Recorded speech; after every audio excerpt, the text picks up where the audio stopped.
Hi, this is Steve Rigolosi, and tonight on Forgotten Mysteries, I have for you Keep It Quiet by Richard Hull. And this is copyright 1936 by Putnam.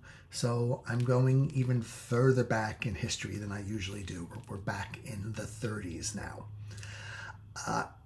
And this book is a treat, and I will get into the various reasons why shortly. First, I'll tell you a little bit about the author, and then some viewers have told me that they like when I do kind of analyses or exegesis of the jacket and the book itself, so I will do a little bit more of that later in this video. The cover itself is not, it doesn't look that attention grabbing at first, but there are other parts of it that are really great, and I'll get into them a little bit later on. So first, a little bit about the author. This is a pseudonym. His real name was Richard Henry Sampson, a Londoner by birth and at death too, so a true-blooded Englishman. And like Michael Gilbert, who was a professional barrister or lawyer, I can't always keep the legal terms in England quite aligned with what they are in the United States, who was professionally trained and wrote in his spare time. Richard Hull was a chartered accountant, so accounting was the name of his game. And he later worked in military intelligence during World War II. And he first kind of jumped onto the scene with his first book, which is this one here, The Murder of My Aunt, which is one of my favorite books in the mystery field, and I'll tell you why in a little bit. He hit it really big with this book, which led him to continue writing, and then Keep It Quiet was his second book. So I want to tell you a little bit about The Murder of My Aunt first, because that will give you a little bit of an orientation to this writer. The Murder of My Aunt is a comedic caper / novel of suspense / satire, in which a very snarky and annoying but hilarious narrator who's overprivileged and lazy decides to plot the murder of his aunt, his wealthy aunt, whom he lives with in Wales, just because he's tired of asking her for money. He wants her money, he wants her possessions, he's tired of having to be on good behavior. And he is so utterly inept that every single thing you could possibly imagine with his plots goes wrong. So when I read that book, when I first started reading it, and I realized how funny it was, I really started to get into it because, I think I've mentioned before my opinion that it's really hard to write a funny book or a funny mystery, but Hull did it so effortlessly, combining wit and satire and dark irony and characterization. I just thought this is a find, and like I said, it is one of my top. I'm going to say I put it in my top 20. I really loved it. So as a result, I've kept my eyes open for other books by Richard Hull and was very happy to find Keep It Quiet, which was his second book. So let me tell you a little bit about the plot of this one. It takes place, for the most part, in the four walls of the Whitehall Club, which is a gentleman's club in London. Not top tier, but, good enough. And, by gentleman's club, of course, I mean a club for gentlemen as used in the English vernacular, as opposed to the way we use it here in the States, which basically means a sleazy strip joint. But the Whitehall Club is truly intended for gentlemen. And before reading this book, I will admit, having read books set in clubs before, so many English writers did them, I kind of had this maybe idealistic view of what a club is, right? So like sometimes when I'm sitting home alone, maybe a little bored, I think, oh, it would be nice if I had a club to go to, play a game of backgammon or badminton, or just, have a couple drinks with some guys and talk about whatever, or, sit in the library and look at, the latest books they've got. It seems like a really great concept. However, I have to tell you, reading this book has put me off gentlemen's clubs, because I have to tell you, if they are as populated by the number of bitches that you find in this book, they are certainly no fun.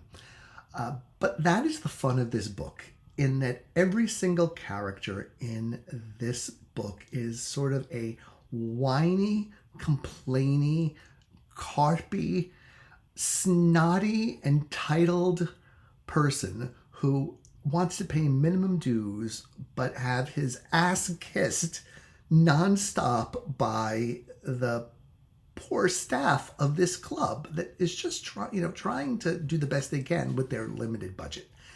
And so the members are not only snarky with the staff, they're snarky with each other. There's gossiping and backbiting and, digs and needling going on. And it's all, I have to say, hilarious. Richard Hull was truly a wit. I mean, I'm talking like to the level of P.G. Wodehouse. Just, you can't read this book without getting a smile in every paragraph, because that's how witty he is, that's how funny he is, and he never overdoes it, and the humor is kept at just the right boiling point throughout, that it doesn't feel forced, and it feels like the work of, I have to say, a comedic genius. I really think Hull fits that description. As far as the plot goes, it's not a super involved plot.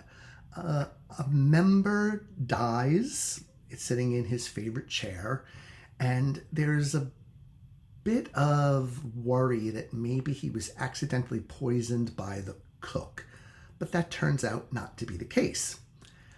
And the club's manager, Ford, ends up conspiring with a member who's a doctor, Dr. Anstruther, to keep it quiet, right? That they don't want, they say anytime a club's name shows up in the London newspapers, its reputation goes down and no one wants to belong to it anymore. So they want to keep it quiet because they believe or quasi-believe that it was truly a natural death. But like I said, there is some doubt. But you know the old saying, two people can keep a secret as long as one of them is dead. So the effort to keep it quiet just ends up ballooning more and more and more, so that this situation gets out of control for the two main characters of Ford and Anstruther. And they find themselves at the mercy of a blackmailer who knows what they did, how they conspired to cover up a possible crime, and begins to make demands on them. And funnily enough, they're not demands for money or jewels or, anything material, but the blackmailer wants to see improvements in the club. He wants different trays because the silver trays are dinged up and make too much noise, and he wants something done about the theft of library books from the library, and he wants something done about the menu, which is perceived as being too limited and too expensive.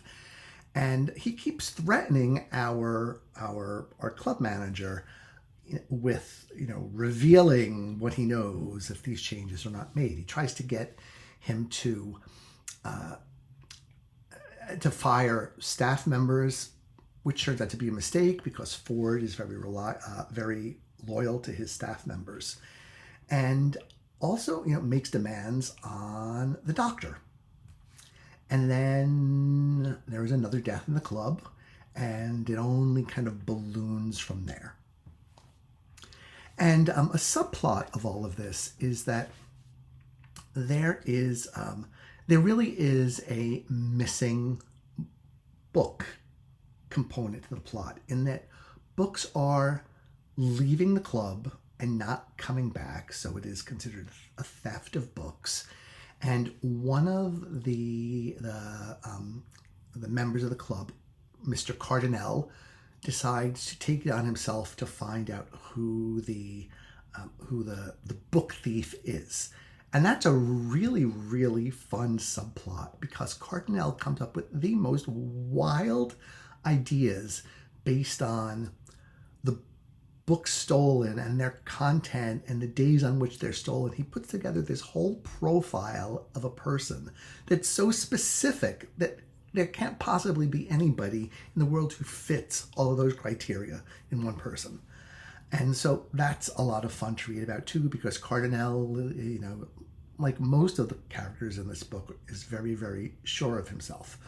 The person who's not sure of himself is Ford, who is, I wouldn't really call him a bumbler, but he spends most of his job just trying to placate the guests and telling them what they want to hear, and never really getting much accomplished. And so he's a bumbler, but he's a likable bumbler. Meanwhile, the doctor, Dr. Anstruther, is just one of those snarky bitches that I talked about earlier, who has no friends and seems to have no interest in socializing with anybody, and then goes home at the end of the night angry that no one has attempted to befriend him. So those are the types of characters you get in this book. So like The Murder of My Aunt, a very key plot point is revealed about halfway through that turns it from a mystery into a what will happen next kind of plot. And it ultimately leads to a solution to both mysteries. To the dead bodies in the library, and to the mystery of who the book thief is. So that, I know that all just sounds like a very standard plot, and it is. But you read this book for the wit and the humor. I just am constantly, consistently amazed by this man's ability to write humor and develop a plot that makes enough sense while peopling it with characters that really aren't likable, but he's sort of making fun of them very quietly, and you're invited to mock these characters along with him. So you're kind of a co-conspirator with the author in rolling your eyes at these characters and their quirks and their demands, and it's all very enjoyable to read about. But as anybody who has worked in service can tell you, dealing with the public is not always peaches and cream. So there really are these uppity people out there who will drive you crazy. But Hull just makes the comedic most of it and tells a really enjoyable tale that's going to be quite different from the type of thing that you usually read. He's considered a golden age mystery writer, but the books don't really fall into that category truly because of what I said. The villains are identified, fairly early in the book, and so you're not figuring out so much who done it or working with different clues to try to piece everything together. It's much more of a caper that you read. Like, you could really see this as a 4 or 5 episode miniseries on Netflix, right? That will just make you laugh for a few episodes and then not overstay its welcome and be done with it. So I recommend it highly, but just know that you're going to be dealing with characters who are not likable, and some readers don't care for that at all. They really need a really likable or competent character that they can hold on to, and you're really not going to find that here. But you do find a lot of comedic moments at the character's expense. The other thing I would say is, because, I believe in telling the good with the bad, like The Murder of My Aunt, the book goes on a little too long. It probably could have been trimmed by about 40 pages, I would say. But these pages are also filled with observations and witticisms that it's really not painful. You just sort of, laugh or giggle or chortle throughout the book because of this author's really just his deftness, his deft touch at putting together a comedic novel. All of this said, if you want to try Hull, I recommend that you start with The Murder of My Aunt. The Murder of My Aunt it's just a better book for reasons I won't go into here because that will make the video way too long. But it's the best introduction, I think, to Richard Hull. And then if you like that, then I would say pick up Keep It Quiet or any of his later books. The later books are kind of hard to find, but I know the British Library has done a reissue of The Murder of My Aunt. So it's out there and available easily. So let your fingers do the walking over to Amazon or your favorite bookseller and pick up a copy of that book. Okay, so with that said, I promised to talk a little bit about the cover. And I'm going to generalize the cover or the jacket into the phenomenon that I'm going to call, in a somewhat treacly way, book love. And here I'm putting on my editor's hat. So when you work in this industry as an editor, and particularly as an acquiring editor, you really love or come to love many of the books that you're working on. Not all of them, right? Some of the authors are no walk in the park, and some of them can't really write that well. But you come to love many of them, and you sort of see the book as a co-product of your editorial efforts with the author's writerly efforts. And when you have a good team together, that's what makes a really good book. But in the ideal book, in the ideal publishing situation, every member of the publishing staff that worked on that book ends up having that same warm feeling about the book. And it shows in the way the book is produced and put out to the public.